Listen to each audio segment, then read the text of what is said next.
Hi, welcome to the Pups Clubhouse. I'm your host, Doggie Dan. Today I'm here with my friend and teammate, Pablo Jimenez. Hello. I like to call Pablo the Pablo Picasso of dog grooming. I've personally known Pablo for 10 years now, right? Yeah. Since you first walked into the store Yes. about 10 years ago. And we've been through a lot. We've been through changes in management at our company. We've been through COVID together. Yeah. We've been That was a good one. through a new partnership. A lot of different teammates, right, have come and gone, Many new right? stores. Many new stores. So you and I have been down the road and evolved Back as, around. yeah, exactly. We built it, and we've been down the road where we've evolved as professionals and as Yeah. people too. I think you and I have grown a lot closer over the years. Yeah. I think there's a mutual respect there because you've been doing it for so long, as have I in this industry. We love it, and that's why I think we keep coming back year after year to take care of the pups. Yes. And today we're here to talk about grooming, and we're here to give people kind of an inside scoop on what it is that is important for them to know about grooming their dogs, and who better to teach them and to learn from than the Pablo Picasso of dog grooming, right? So I want to take you back for a moment here, way back, many, many years ago. And you've been grooming dogs for over 15 years now, right? 22. 22 years. I knew I was well short on that number. How terrible of me. I should know that. And 22 years ago, I want you to take us back to the first time that you became interested in dog grooming. Tell us that story. How did you ever think that dog grooming was going to be your career? Well, dog grooming didn't cross my mind, actually. Okay. I wanted to be a vet. And I Interesting. always liked animals. We always had animals in the house: fish, cats, rabbits, dogs. We had it. And Wendy, which is one of our other groomers, Yeah. she started working, and she's also my cousin. She started working at PetSmart first, and she was the only groomer. PetSmart had just started. Like, PetSmart wasn't as big as it is now either. And when they started growing, they started looking for groomers. Then she hired Stephanie, which is also my cousin, another groomer of ours. They all work for us at Pups, and they're And amazing. What a great yeah, family. so we're real close. And then so when we would always hang out, I'd be like, "Oh, what are you doing?" She's like, "I gotta be at work." And I'm like, "Oh, damn." So I would go to PetSmart and I would be there. And then I started talking to the manager, and then Wendy and the store manager, they hired me. And I was still in high school. I was like 17. 17 years old. Wow. Yeah. And so what did you first start doing? I started bathing dogs. I would How work many dogs were you bathing a day? 3 dogs. 3 dogs a day? 3 dogs a day. Oh my God, you do that in your sleep nowadays. Tuesdays and Thursdays from 5 to 9. Okay. And I only had After school. after school. I would come right after school and take the bus straight down because it's like 6-7 blocks. So most kids like me, we go work at like a pharmacy as a stock boy. You were washing dogs. You were doing what you loved. Yeah. And so what did you love about that job? That it was with some dogs have an attitude and some dogs don't, but most of the time they're nice. But I feel like there's more meaner, aggressive people than there are dogs. So I'd rather deal with dogs. Right. Actually, it's funny that you're saying that because that was one of my questions for you, which is what is it that you prefer? Do you love the art of grooming? Because I've seen you interact with their pet parents too, and you're amazing, and they love you. But do you prefer the art of pet grooming, or do you like interacting with the pet parents, or is it both? I think I like the art of grooming, and I like interacting with the dogs more, but I also like interacting with the customers when they're nice and they're welcoming and genuine. Well, I'd say that's most of the time, right? Yeah. I don't get too many mean people. Yeah. What's the toughest? Tell us a quick story about the toughest customer that you've ever dealt with. Oh, Be it at our place or another. It was at our place. Without naming names, by the way. Okay, I don't know his name, but he was getting really nasty with the Imani, the girl that I was training. We had our new trainee. Yeah. And he kept saying that he wanted a full body haircut for his dog, which we don't recommend because the dog was first time getting groomed. And he insisted, and I told him like, no, we can't, we can't do that. So We let me stop you just for a Yeah. second, because essentially you were telling the the customer that you didn't think it was in his best interest or in the dog's best interest Right. to do a full groom. What Right. was the reason for that? Because it was his first time getting groomed, so he doesn't. So you thought the dog would be under too much stress? He was nervous for everything. The dog was already scared nervous of the coming in there. dryer. He was Okay. scared of the clipper noise. Yeah. He was just scared of everything. Even when she put the thing around his neck, he was scared. It's because it's a whole new environment. He's never been here before. Yeah. He doesn't know what's going on. So you want to start him off slow, Right. It's like when you put a kid in kindergarten, they just go and they talk a little bit. You don't give them an algebra test, Right. So That's a great analogy. he didn't listen. And I said, you know what? We'll just give it a try. And if he doesn't like it, we'll stop. And he didn't like it. So we had to stop. And he was still nervous, even just for the little puppy trim that Imani was going to do. So towards the end, she called him and she's like, he's almost done. He's going to be done like in 15 minutes or whatever. And then she was trimming his foot and he got nervous. He heard a noise and he jumped up and she like nicked his pad a little bit. So then she called him and he got really rude and nasty with her on the phone. Okay. And then when he came to pick up the dog, he came with another guy like trying to intimidate her. And he started just cursing up a storm at her. And I kept trying to hold my composure and I was like, just relax. And more customers were coming in and we didn't have a cashier. So I had to be up there, to help out.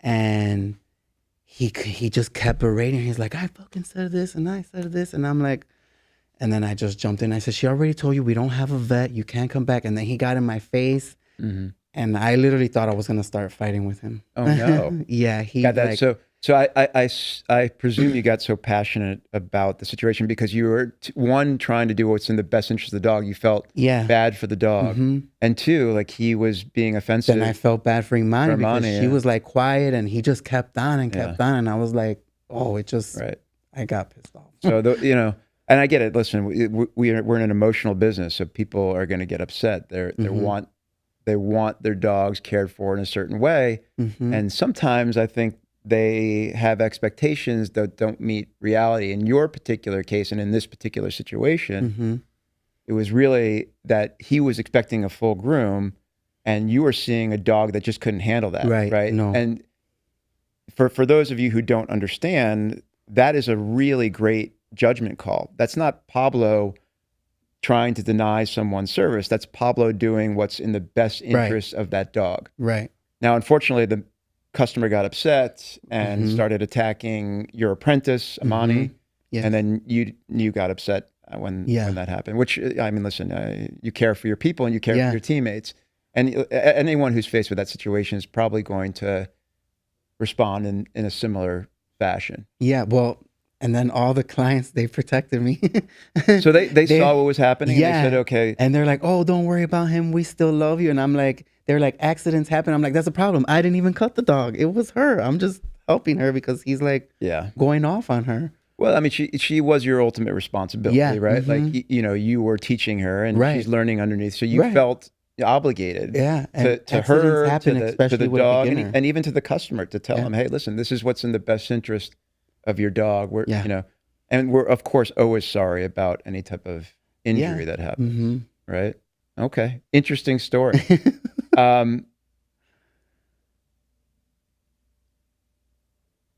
You've passed, since we're talking about Imani, you've passed your skills on to other groomers like her. 22 years of grooming, and Imani's not the only one that you've taught. What do you think are the most important qualities that a successful groomer like yourself need to possess in order to get into grooming? I think patience. Right. Because something happens every day. Something different. It's not like you go and I make a phone call and I say the same sentence every day. It's a different dog, a different attitude, a different haircut. The same thing with the groomer. Some days you wake up feeling good and some days you don't wake up feeling so good. So you just have to have patience. You could be like almost one snip away from finishing a dog and boom, they have explosive diarrhea, and now you got to rewash them, do all of that. How many times has that happened to you? A lot. Unfortunately. A lot, yes, unfortunately. But it happens, So it comes, and then you just got to learn to flow with it. Like a child, like, okay, you could have just changed that diaper, and all of a sudden they take another poop. And just like a child, it can get all over you and make a big mess. And, right. So we just have to roll with the punches. That's a really great attribute to have in general, especially as a groomer.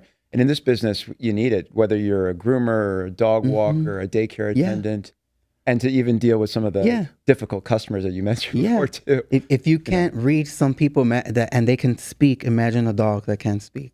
They can't tell you, hey, leave me alone, or my paw's hurting me today, or my ear's hurting me today. Right. You can have the dog be the best behavior every day. And you've been grooming him for 10 years, and now all of a sudden he didn't want you to touch his paw because he got hurt over the weekend and you didn't know. You didn't know. Yeah.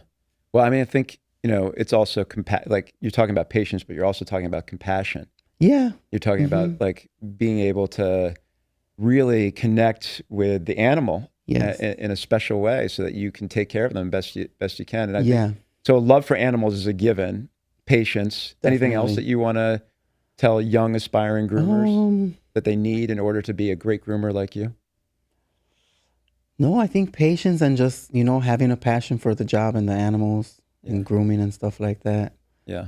So you think the skills, like the art of grooming, the skills can be taught over time? Like, because when I see, here's what I see.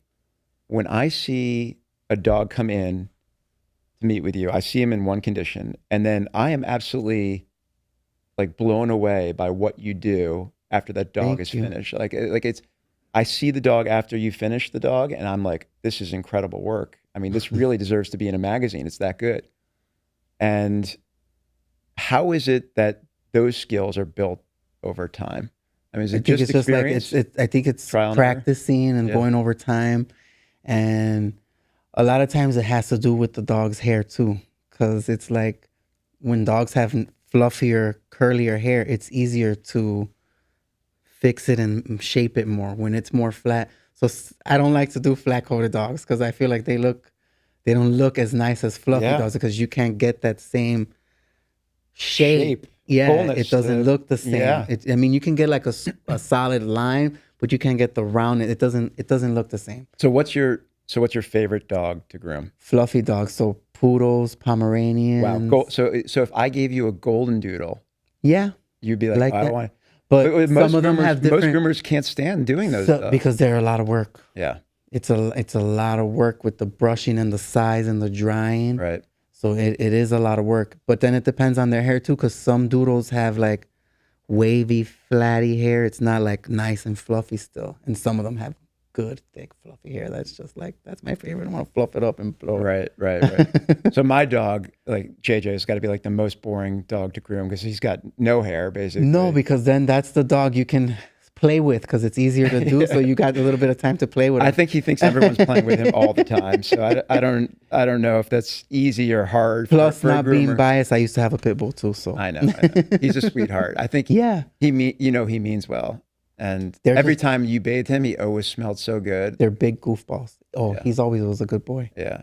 Well, then he would go and roll in the dirt. And so I feel like they try to get their scent back. Because every time after I groom a dog, they go home, or even when I would groom my dogs, and they would do the same thing. They would like rub their face on their blankets and their pillows, or like the section on the couch where they sit. And I'm like, they want to smell how they used to smell. Yeah. Like, what is this that you put on me? Because they're interesting. They communicate through smell too, So, you're absolutely right. They definitely do communicate. But you're thinking they're trying to regain their scent. Their old smell. But or just take on the natural. Of their household smell. Yeah, okay. Like, this is what I'm supposed to smell like. Yes. So, although we love it, it's amazing. Right. They're like, okay, I think I can deal with this. I might look great, but I need to smell like I need to smell. Right. And you're like, no, we need you to smell good so you can sleep in the bed for the weekend. Exactly. All right. So for the breeds that are tougher to groom, like a Labradoodle, for example, or a Golden Doodle, what would be a great tip for those people, those pet parents, to have in between grooms? Like, how can they? Because they obviously need professional help with grooming. Yeah. You cannot maintain those type of grooms, right? Right. It's really hard because it's real thick. So You know, most groomers will say, "Oh, as long as you brush your dog for 15 minutes a day."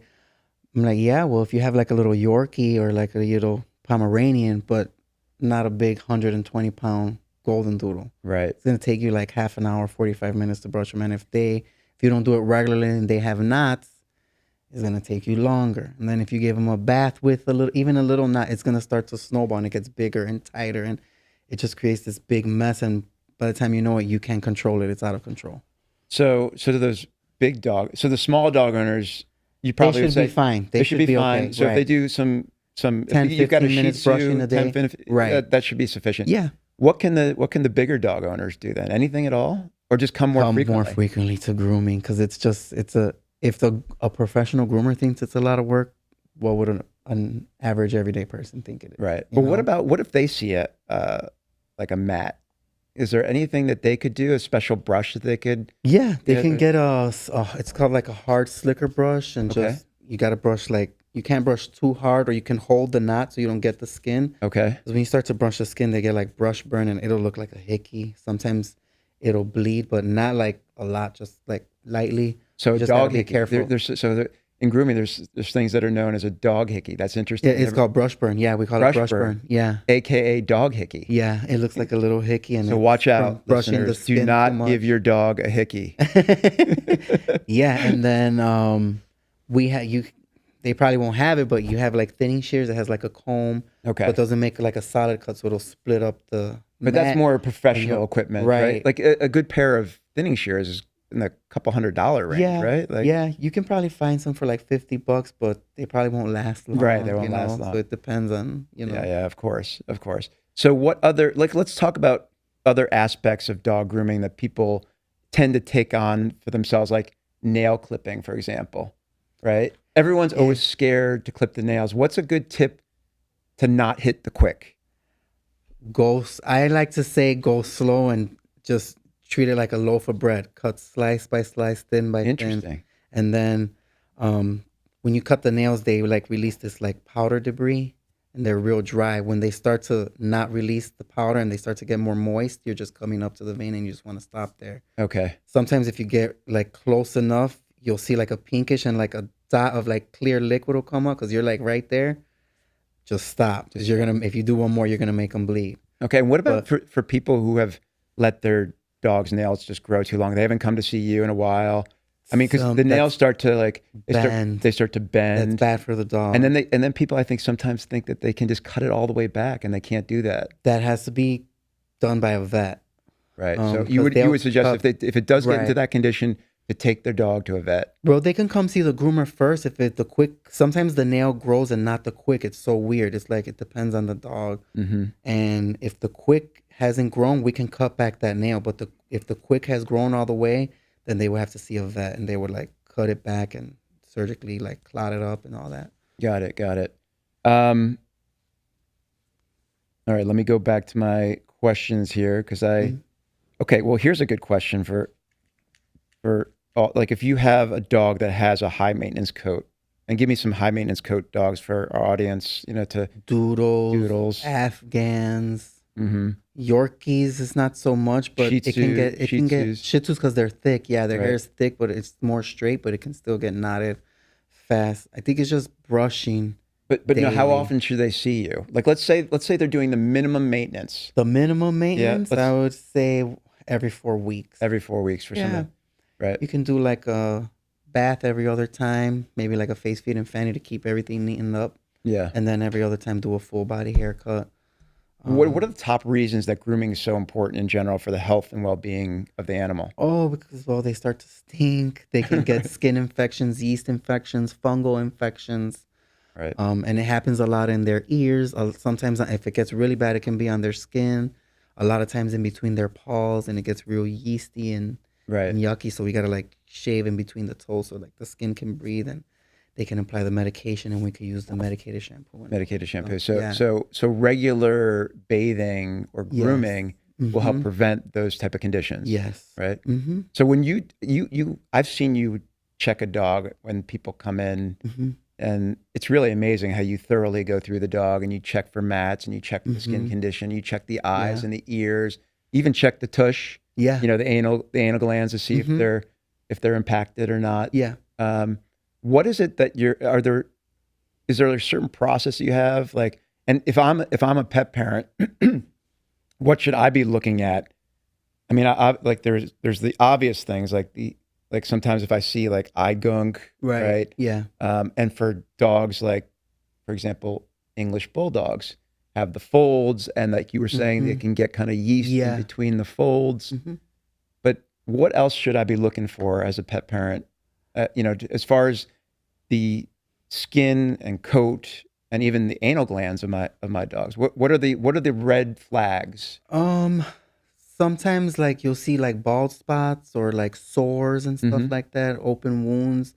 A lot of times you have to lift the coat up because some dogs will have like sores and scabs underneath coats, and some of the parents will just think it's like hair or it's like a knot, but it's like blood and stuff that's come out that's got mixed up with the hair, and it gets hard. So it can feel like it's a knot or a mat, but it's a sore. So you want to lift up the hair and look underneath. And if you notice maybe your pet's tender right there, you want to check that area and see if something you didn't see under the hair. Right. A lot of things happen around the butt too, like you were saying. Sometimes when they start scooting a lot, they might need their anal glands done, or if they keep licking it a lot, or you get like this fishy smell, it's coming out by itself little by little. It doesn't come out by itself. They express it when they either get super excited or super nervous. Right. Okay, let's stop there because I have an interesting story about that. I do too. I want you. Should I share mine first? Go ahead. I mean, it's just a really short story, but like I've done almost everything. The only thing I haven't done in our business is I haven't finished dogs like you. I could never do what you do. I think you're just super talented, and I so admire the work that you do. I could never do what you do. It takes an incredible amount of patience. I like to think of myself as a patient person, but you are like. I mean, I don't even know what to say. Like the god of patience, maybe. I think that's why I don't have gray hairs. Maybe. And I do. I have so many. In fact, they're all gone up here, and now they've migrated down to my face. But I was bathing a dog, and the pet parent said, "Hey, listen, this is back when I first started. I had started a company. I don't know if I ever told you that company called All for Doggies. No. Here in Chicago. Okay. On the far west side of Chicago, off in K-Town. Okay. Off Kilbourne and Grand. Oh my God. I used to live on Kildare and Grand. Oh, really? That's like right around the block. Yes. So, I mean, we can go on like a whole story about like my experience there, and we'll talk more about that later. But so I was like brand new to the business, and we had this one grooming tub. We didn't even have a groomer. So I was checking in and checking out dogs. I was looking after dogs in daycare. I was feeding dogs, medding dogs, and I was doing the baths. And this person brings their dog in, and it looked terrible. I felt so bad for the dog. And so I get the dog into the tub, and I'm washing him, and all this dirt is like coming off of him, and like he's really in bad condition. And I basically just go to wash around his butt, and his anal glands were so impacted that when I washed around his butt, it shot out, and you know where it hit me? Where? Right in the face. Oh my God. It was horrible, dude. Because I was literally getting under the hood. Oh my God. And I'm like washing around and at that time, I had no idea what expressing anal glands even was. I was just trying to bathe the dog, right? There was no one teaching me how to do it. I just had to figure it out. And by the way, there was no Google back then, really. So I couldn't even Google it. That's how old I am, folks. Anyway, tell me your story. What's Mine's is pretty much the same. I think you were there that day. It was at Streeterville. Okay. Somebody had come in to get the anal glands done, and it was like a little brown chihuahua. She had two, and the same thing. But I know that it squirts out, but it usually squirts out this way. So I was standing up, and for some reason, it shot up, and it hit me right in the face, and I was like, that's worse than mine because I didn't know, and then you got it, like you knew, so you were already prepared, and it took a different angle. It always shoots out, and for some reason that day it went up, and I was like, oh my God. That is utterly disgusting. Oh my God. That is horrible. I think the nastiest thing that's ever happened to me ever. That's bad. I mean, we do a lot of like crazy stuff in the dog business. People don't realize what we'll do for dogs. Like because there is a health aspect to that, right? When Yes. the anal glands are impacted, That- well, why should I say? I got the expert here.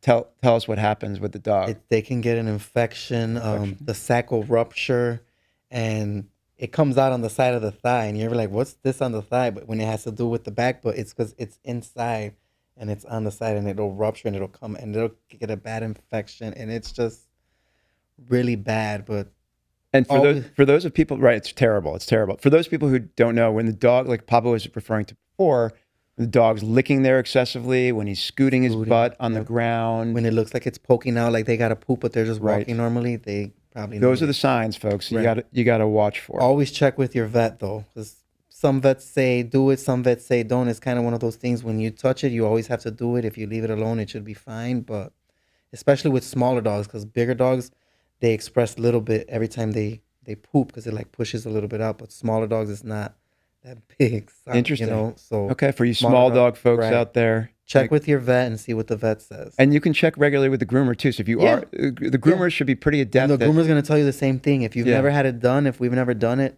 check with your vet, and we'll gladly do it if the vet says okay. Right. All right. I want to shift gears here for a second. So Sure. we've given so much information to our pet parents. Tell me about the day you walked into Pups for the first time. I remember that day like it was yesterday. By the way, like it like I clear as day remember exactly where I was, what I was doing. I even remember what I said to you. Mhm. But I want to hear your version. And by the way, why don't you just give a little backstory too? So explain the reasons why you were there, and then tell us about the day itself. So I used to work for another grooming company, which is keep Shall remain nameless. and they were not very nice to the employees, including myself. And I kind of had enough, and I guess I went to work that day not really feeling good, and kind of got into like a little back and forth with one of the managers, what happened to be new as well. And I had enough, and it was like, I think it was like midday, right? It was like 10 or 11 o'clock when I Yeah. walked in the shop. And so I basically walked out, and I was just like, and I knew Pups was there, it was a new shop, and I went over there, and I was standing in front of the church, or a little bit down in front of the church where the parking lot was, because they Mhm. go 311. And I looked inside, and I'm like, I'm gonna go in there, and I'm gonna see if they need a groomer. And then I saw you, and I was like, oh my God. I said, that guy looks so intimidating. He looked, I'm gonna be honest. I was like, he looks like he's gonna be an asshole. He's gonna be like, I have a groomer, get your ass out of here. And I literally stood outside for like 20, 30 minutes. And I was like, See, this part I didn't know. yeah, I'm like, you gotta go in there, because you basically just walked out on them, and now you need, to reestablish somewhere else. So I was just like, fuck it. Ooh, sorry. That's all right, man. It's a Um, podcast. We can say whatever we want. So I said, yeah, forget it. I have to go in there. So I finally went in there, and then we just started talking, and I told you what was going on Yeah. and all this stuff. And you told me, oh, well, I have a groomer already, and we're kind of opening Teresa. up. Teresa. Yeah. And I was like, I know Teresa. Mm-hmm. When I first started working at PetSmart, she used to work at PetSmart like 22 years ago. And he's like, oh, you know Teresa? And then I'm like, yeah, I know Teresa and her husband Joey and her kids. And she used to be at PetSmart for a long time. And you're like, oh, okay. And then you gave her a call. She's like, yeah, I know Pablo. He's great or whatever. And you're like, oh, she said you're great. So yeah, come on board. So That's I how was quickly it like- happened. And I told you, I said, I got a lot of customers. I've been on this corner at that time. It was like 8 years that I was over there. And so I went back over there. I was like, oh, I just got to get my stuff. And I already had appointments that day. So I had them on. They all came to Pups That day, that same day. I remember. That was an amazing day. I mean, I think we were about 12 days open at that point. Something like that. Yeah. Yeah, about 12 days open. I don't remember the exact. I remember what I was doing. I remember where I was. I was standing behind the desk, and it's interesting. I that started January 27th. Okay, that was You your remember first that? day. Yes. Official? Yes. Because I think you started unofficially before that. I don't remember. Okay, I think it was because I remember because we opened December 30th, and I don't know if you knew this. I think I told you the story, but the day that we opened, there was a massive Flood. rainfall I remember. right? So I wasn't there, but and I remember. and there was the roof drain from the building basically burst and flooded our entire space. And then you came in, I think, about 10 or 12 days Yeah, because after. I remember you telling me the Yeah. story, and I I'm was sorry. there after that. You know, it's funny. I get that a lot. Everyone tells me that I'm intimidating. And when they see me, I Hmm. guess when they get to know me, Right. Yeah. they It's don't, just a look, like a demeanor, I it's guess. the look. Okay. I tell my wife all the time I should have been in the military, like, because I have this very And you intimidating could have look. been a I little could have pulled still. off the look at least. You could have still been agitated from the flood, like, oh, this shit just went down, and That's true. No, I think, for an entrepreneur, it was just like, for me, I had everything invested into that business. Yeah. And, or into our business. And I get focused on the work, and I Yeah. need to do the work. Yeah. And sometimes I just kind of get myself into a zone and I kind of shut everything else out. Mhm. I think that's where that look, I do the same thing. you do. And Okay. Wendy does the same thing. Yeah. And Stephanie's not like that. I've seen that on your face. I've seen that on Wendy's face too. And I've studied Wendy, because it's almost like you're in the zone. Yeah. And no one can, right? So Yeah. I love that. I love that. So now, I mean, we didn't always, I mean, personally, giving a little personal here, like, I always admired you, but even Thank you and you. I, like, we've had our run-ins over time, a couple times. I think Yeah. we've developed a great friendship, a mutual respect and admiration for one another. I like to say, like, I love to give your story of success, or tell Thank your you. stories of success to anyone and everyone who's willing to listen to me. Fewer people who want to do that nowadays. But I mean, I just, now working with you is such a gift for me. I think Thank back you. then it was just like, okay, I just got to scramble and figure out how we're going to make it work. And I didn't know you, right? But then getting to know you over the years and just know you as a person, and spending all the time that we spent together those first few years in that one store where it was just me and you and a few other folks, Yeah. just a handful of folks. And, we got to know each other really well, spent a lot of time together, and not all of it was easy, but now when I see you, everything, it's like an old couple being married, I feel like. That's how relationships work. Yeah. You gotta agree to disagree sometimes, and sometimes we change each other's minds, and sometimes like, you know what, yeah, you're right, or no, yeah, you're right. Let's go for it this way. I think we're all passionate about what we do, and what's come across today for me is that how much you love what you do, and how knowledgeable you are. And I think when you have two people who love and are what they do, and they're so passionate and they're so knowledgeable, they're sometimes gonna bump heads a little bit, because they might just have a different way of doing things. But I've always admired you from day one. Thank you. I've admired your work ethic. I've admired your skill. Thank you. I admire yours too. Oh, thank you. Building this business and starting from the bottom, and we've come a long way. I don't think we would be where we are without you. I really don't. Thank you. I think you would have made it. You just No. to find more people. And I think a leader is only as good as the people that he has around him or her. And you're one of the people that I couldn't imagine my life without you in it. Thank you very much. Right? Like, I couldn't imagine my life without you guys either. The whole pups, everything. And you've been injured for the last 6 months, 7 months. The worst part of my life, yes. And it's been tough not having you around. You're not having your skills, not having your leadership, and not having the smile every day. You got a $1 million smile. Customers love it. The team love it. Like, everyone who comes across you, like, just enjoys spending time with you. Thank you. Yeah. And so you're coming back when? Tell us about the knee and the rehab a little bit. So I could take it back to grooming. There's a thing like that dogs get, it's called the luxating patella, when their tendons are abnormally long. And for dogs, it's on a scale of 1 to 5, and their kneecap will pop out. So for humans, it's a scale of 1 to 9 of how the severity is of it pops out. And unfortunately, I'm a 9. Oh boy. So the doctor says I'm really flexible. So my kneecap would dislocate a lot, and it would pop back in. It's happened so many times over my life. So this was happening while you were grooming, and you didn't even realize it was happening. No, yeah, I would fall down, my kneecap would pop out, it would just pop back in, and then I'll just get right back up, and get back to whatever I was doing. It would Wow. just be like a little sore. I never knew this. Wow. It never really affected me that much. It would be sore a little bit, but I could continue with my day, whatever I was doing. It never happened while I was grooming.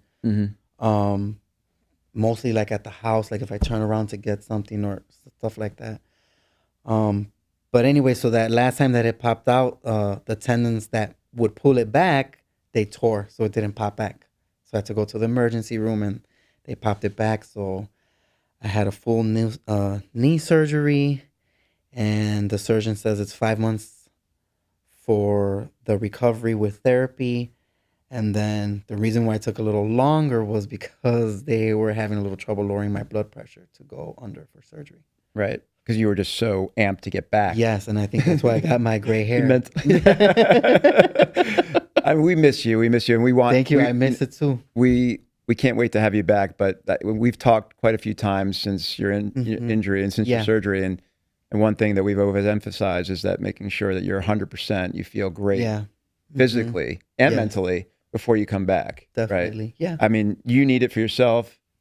Certainly, your teammates need it, and the customers and the dogs need it too, right? I know. Carly's like, your customers are waiting. They don't want to come. They're gonna wait till you come back, and I'm like, they can. They have to go somewhere because they're gonna be a mess when I come back. Well, we got so many. I mean, we're very lucky. We basically have almost your entire family working with us.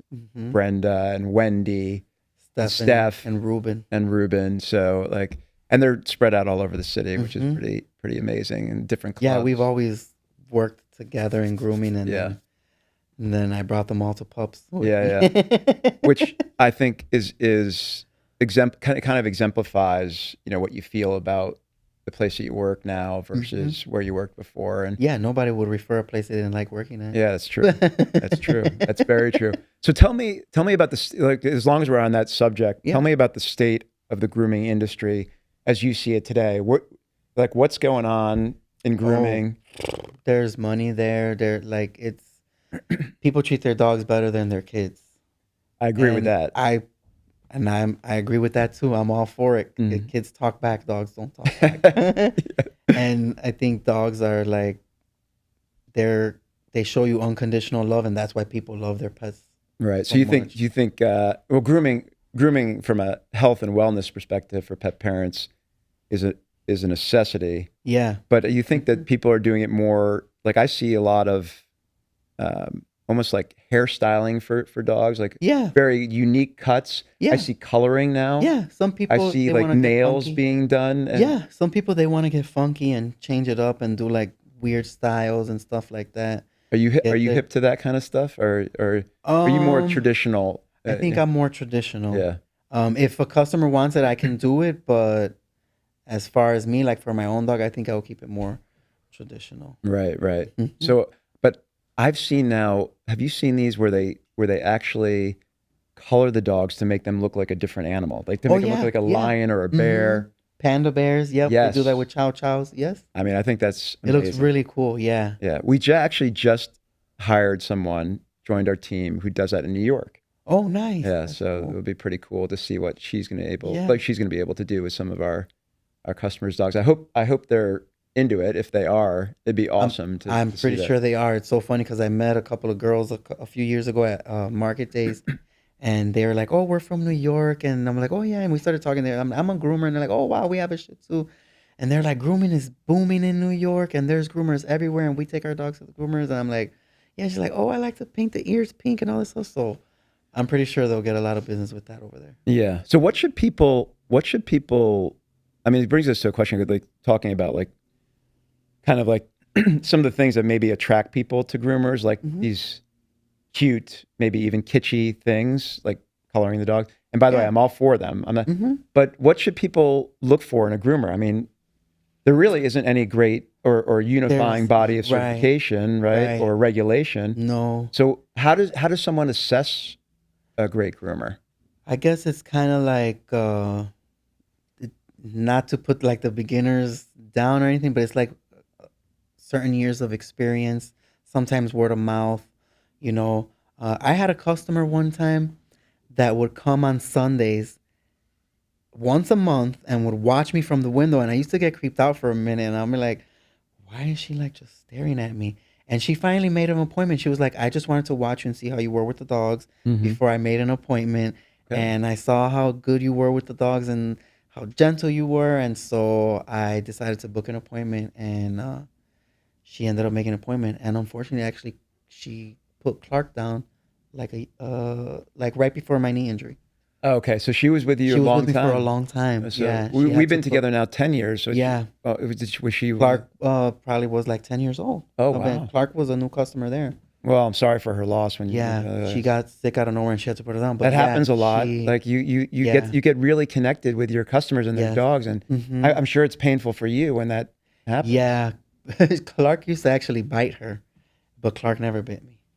Which shows how amazing you are handling Clark these never these bit dogs. me. So he really loved you. Yeah, she was really good. Yeah. Oh, she. Yeah. She. Mhm. I love that name for a girl. Yeah, Clark. she was really Cute. good. Hmm. So what you were saying basically is transparency. People need to kind of see what. Yeah, what whatever. you're- It's like your kid, Yeah. you know, when you're gonna take your kid to a daycare or preschool, you do your top-notch research and see where you're gonna take your kid. So You reviews. ask around, look for reviews, you know, Yeah. ask people who go there, how do you like it? Right. You know, does it look clean when you go in there? Right. You know, we got a big window so you can look in and you can stare at us all day if you want, like Clark's mom. Yeah. Well, you don't find that in a lot of grooming shops. No, yeah, unfortunately. they keep They a kinda lot of keep stuff them in to the back. Yeah, But transparency was it's a big part of what we do. Yeah. And what we offer to our members. and then So they can see exactly what's going on. We have nothing to hide. no, Right? and word of mouth. Ask your puppy's friends. You know, Yeah. where do you get your dog room? How do you like it? You know. So people usually say that they want their dog groomed in the shortest period of time. Hmm. If you're a good dog groomer, Hmm. you're taking your time, Right. right? Yeah. And I know from experience, and I've never groomed dog, but I've never seen you really be able to do what you do for a larger dog in less than 2 hours. Oh yeah, no, yeah, Because you're taking your time. and they're So big. what's the general expectations of time? I mean, I think there's a lot of things to consider. okay. It depends on the dog's temperament, if they have enough patience to sit there with us for that long. The dog's coat, if they're really mad, it's going to take me more time to brush them, you know. And then, like I said, sometimes accidents happen, but I like to just keep them updated. Like, oh, he just used the bathroom, it's going to be a little bit longer. Right. So Pablo, there are a lot of dogs that don't like being groomed. They borderline hate it. Yes. Right. They go kicking and screaming Right. into the grooming shop. What would be your advice to a pet parent who has a dog that just doesn't like grooming? Well, you want to start them off young so they get used to it. Even if they hate it, it's something that they What's have the youngest that you could start? about grooming your 8 dog? weeks, as long as they have their first puppy shots. Okay. And you want to start young so they get used to it.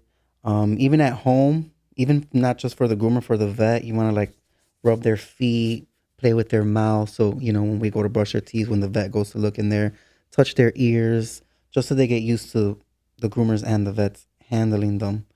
And if they're already older and they don't like it, just keep taking them. They'll get used to it. Try to stop from bouncing from groomer to groomer, because they end up building a trust. And then they trust one person and you take them somewhere else, and that groomer's like, oh, he was kind of bad. And you're like, well, he's not bad with Pablo. He already built a trust with me, so he doesn't trust anybody else. Like a child caregiver, right? Right. You don't want Yeah. to switch Right. And nannies kids, or you know, babysitters. they know their preferred parent. They give up their hands to who they know Yes. best, who they're accustomed to, who treats them better. That's always a Lisa in my family. And yeah, like case in point, I had a dog. His name is Oscar. He comes to Mhm. Pups. He can't get groomed by anybody else, so they're waiting till I get back because he's kind of mean. He doesn't try to bite me, but I built trust with him. He had an incident where he was injured by another groomer. He needed 18 stitches, and she showed me a picture, and I'm like, oh my God.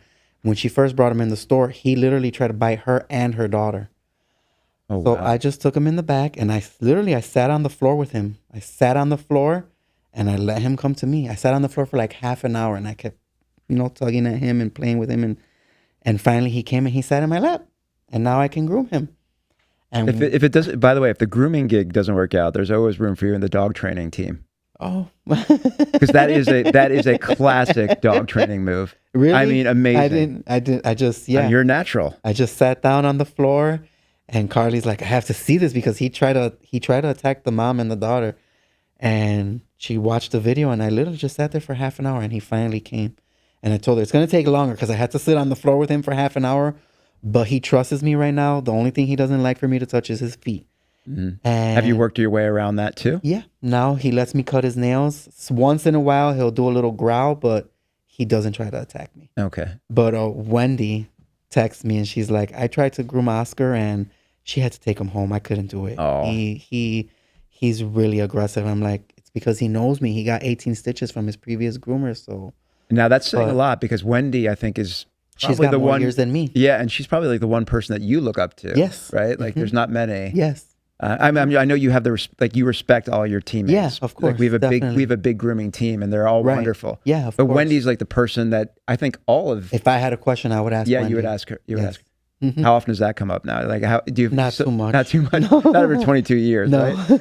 Yeah, No. man. I mean, well, that's great. Great advice for everyone. They need to know how early to start their dog, and if Definitely. you have a tough dog that just doesn't enjoy it, they got to bring them in Regularly. often. They got to build trust with their groomer. Try to keep the same groomer. Right. And yeah, I mean, I think it goes back to what we were also talking about before, is like, you know, if you're working at a shop that is transparent and they can see kind of those things that you're describing right now in action, sitting on the floor, waiting for the dog to come to you. And then, you know, after you've built some relationship with the dog, Right. then starting the process, Exactly. right? I think a lot of places, what they do is they just kind of throw them right in the tub. Right. They don't care. And the dog's like, who is this person? Right. And then when they get bit, they're like, well, he tried to bite me. Well, Right. he doesn't know you. You just grabbed him out of nowhere. Yeah. Yeah. That's not the right way to go. Yeah. You got to definitely read, not. you got to read the animals. Definitely. You got to read. I mean, You see the tail between the legs, yeah, the shrugging you don't have down, to, you don't have to be a ears. dog trainer to know when, No, when yeah, a you dog can is scared. see when they're nervous or when they're excited. You can tell the difference. But to the pet parent, like you do still have to get your dog groomed. So despite the fear, you've got to have to try to work through it with them. You can work with the dog trainer to get the dog in the store, and work with, of course, a great groomer like yourself who'll be patient enough to make sure the dog is comfortable on the table. Right. But you've got to get them in one way or another. Definitely. Yeah. Yeah, you have Okay. to. They got to get, it's something they've got to get, unless you want to give it a go yourself, which is much harder at home. Yeah. I've never seen any like pet parent, like for me, like I wouldn't even try to pick up clippers or scissors. I you know, it just, I know the dog would end up being like a disaster. No, I've seen a few. I had a customer that used the surgical clipping blade on her dog, and the dog had cuts all over, and I'm like, oh my God. Oh no. So you've seen, how many times in your career, I'm sure this is a lot too, have you had to like rescue a dog who's been chopped up by their Oh my owner? God, so many And by the way, times. chopped up, I mean like just cut hair. poorly. Sorry. That's a little New York vernacular for you. A lot of people, Yeah. they attempt it. They attempt They think it. they're saving some time and money. But Right. I get a lot of hairstylists that think they can do it, and you can't. It's different. Just like I couldn't go and cut a person's hair. It's totally different. Well, you can cut my hair. That's easy. People usually say that they want their dog groomed in the shortest period of time. If you're a good dog groomer, you're taking your time. Right. Right. Yeah. And I know from experience, and I've never groomed dogs, but I've never seen you really be able to do what you do for a larger dog in less than 2 hours. Because you're taking your time. And they're So big. what's the general expectations of time? I mean, I think there's a lot of things to consider. Okay. It depends on the dog's temperament, if they have enough patience to sit there with us for that long. The dog's coat, if they're really mad, it's going to take me more time to brush them, you know.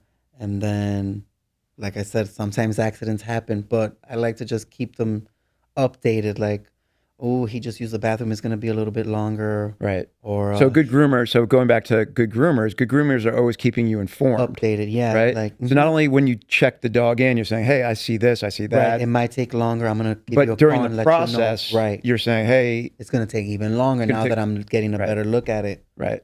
Yeah. All kind of animal welfare related, right? Because you don't Yeah. want, like, we have to be concerned about the dog being able to use the bathroom, have water. Exactly. And of course, on just practically for the pet Yeah. parent, they've got a whole schedule, and their schedule Right. might get screwed up, Mm-hmm. you know, because it's taking longer. But Yeah.